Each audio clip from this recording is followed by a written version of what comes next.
Call what mood you're in, you know? Yeah. Yeah. You are a man of many talents yourself, Mr. Canady, I must say. I didn't know you were... I got you on piano. You know, you got that necklace you always wear of the saxophone because people thought you played an instrument, but look at you. You do play an instrument. You play the piano. I'm speechless.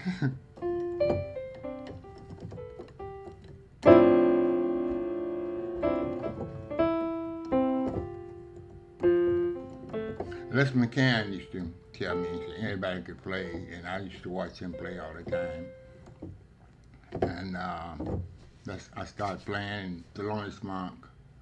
He played like nobody else plays piano. He had, but you know, everybody don't feel the same way.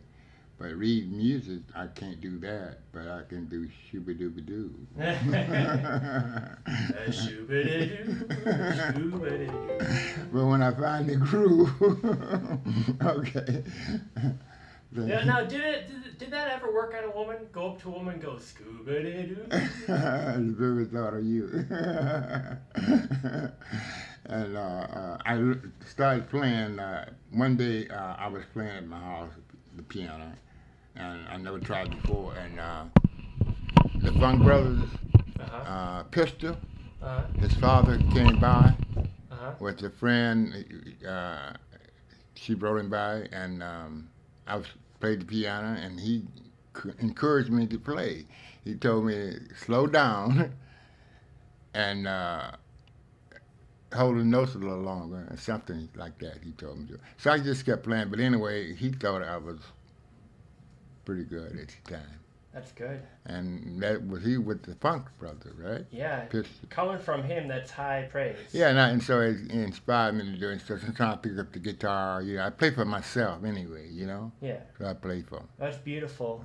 Well, thank you for gracing us with your music. Today, it's exactly a week before Christmas. Here, might as well hold this. Let's just start this way. Well, the two most trusted words in Motown would be Lee Canady. That's right. People sought Lee's taste in music. People copped Lee's taste in wares. People played because Lee said they were okay. Hear this and more from Lee's life today. Mr. Lee Canady, how you doing?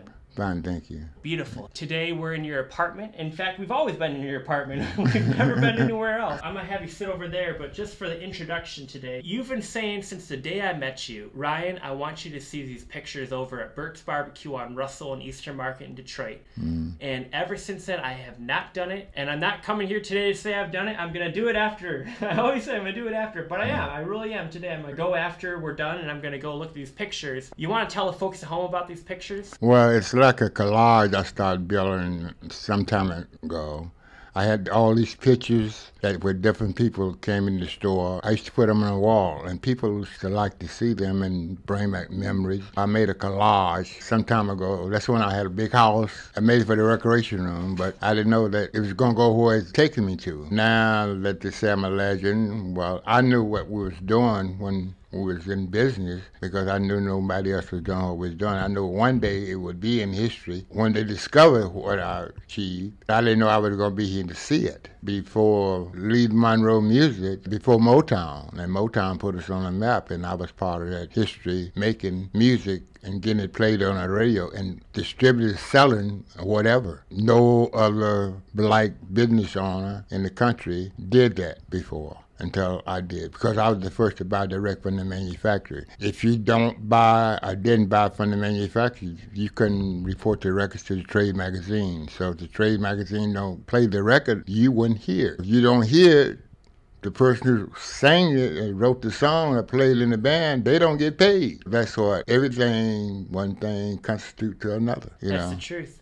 We're going to be able to look at those pictures very soon, and you're going to be saying all kinds of stories. You want to give the people a little preview at home on what kind of stories you have? Well, there's people like Jerry West. When he was playing with the Lakers, he used to come in the store. A lot of Lakers came in there. Walt Clyde Frazier, Bad News Barnes, Tom Hawkins, Bob Boozer, you name them, they all hung in the store. We all met at some kind of way. Lumbarney. Every Saturday, we would always see each other and got records on Linwood and Finkel, I believe. They would be in there with Bill Lambier. We all would meet every Saturday, like be friends, say hello, and we talk, have conversation. Even the coach, I think he was the first coach we had in Bears, but I can't call his name now. Lord, Coach Lord, I believe that was his name. He was the first black NBA coach. Wow.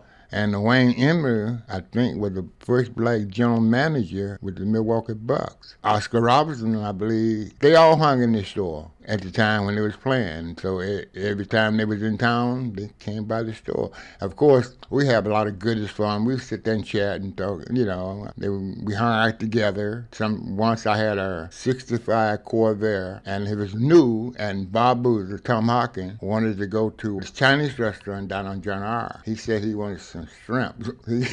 And they put him in the car. I don't know how they folded up and got in the back seat of the car. Because they're so tall. Right. And it was convertible. It was brand new. And the wheels spread it out real wide, and people would pass by and they would got attention. They would laugh and look and follow us because it's the basketball players in the back seat of the Corvette. I had 3 people, and they was basketball players, 2 in the back and 1 in the front. And they hanging out, and they folded up and got in the car. But I taken them down on John R. We had dinner. Good old shrimp. And the last I heard, Tom Hawkins, I think he was a DJ in California, I believe. Maybe he might see this one day. He remember that, you know. That's beautiful. Jerry West, they would all come in the store. And in fact, I'm standing on a fan on one of the pictures with my arm around Jerry West. They all hung in the store back in those days. Thank you very much. Well, let's get over and let's start the show. Mr. Canady. Yeah, man, I'm glad you see, and I made my point on the collage.